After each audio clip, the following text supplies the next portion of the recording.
మనకి అంతకుముందు ఎల్ఎస్జి కెప్టెన్గా ఉన్న కేఎల్ రాహుల్ లాస్ట్ సీజన్లో చూసుకుంటే ఢిల్లీ క్యాపిటల్స్కి వచ్చాడు కదా. అయితే మరి ఢిల్లీ క్యాపిటల్స్ అతనికి కెప్టెన్సీ ఇస్తానన్నా సరే, సో నాకు కెప్టెన్సీ వద్దు, నేను కేవలం నా గేమ్ మీద మాత్రమే నేను ఫోకస్ చేయాలనుకుంటున్నా, సో కెప్టెన్సీ నాకు వద్దు అని చెప్పేసి అక్షర్ పటేల్కి కెప్టెన్సీ ఇప్పించాడు. అయితే మరి లాస్ట్ ఇయర్ అతను పర్ఫార్మెన్స్ కనుక ఒకసారి చూసుకుంటే లాస్ట్ సీజన్లో అతను కేవలం 13 మ్యాచెస్ మాత్రమే ఆడి ఏకంగా 539 రన్స్ చేశాడు. సో దీన్ని బట్టి అర్థం చేసుకోండి ఎంత మంచిగా పర్ఫామ్ చేశాడో.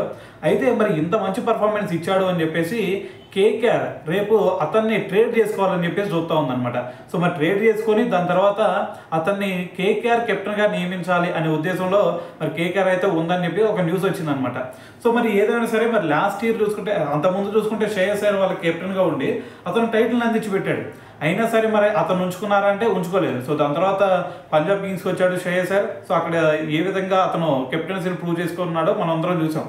అయితే మరి ఇప్పుడు వాళ్ళకల్లే అజింక్య రహానే లాస్ట్ సీజన్లో అంత మంచిగా ఆకట్టుకోలేదని చెప్పేసి మరి ఇప్పుడు ఇక్కడ ఢిల్లీ క్యాపిటల్స్ నుంచి కేఎల్ రాహుల్ని తీసుకొని వాళ్ళ కెప్టెన్గా నియమించాలని చెప్పేసి కేకేఆర్ అయితే చూస్తూ ఉందన్నమాట. సో మరి ఇటువైపు ఢిల్లీ క్యాపిటల్స్ అతన్ని వదులుకునిద్దా లేదా అనేది సో చూడాలి.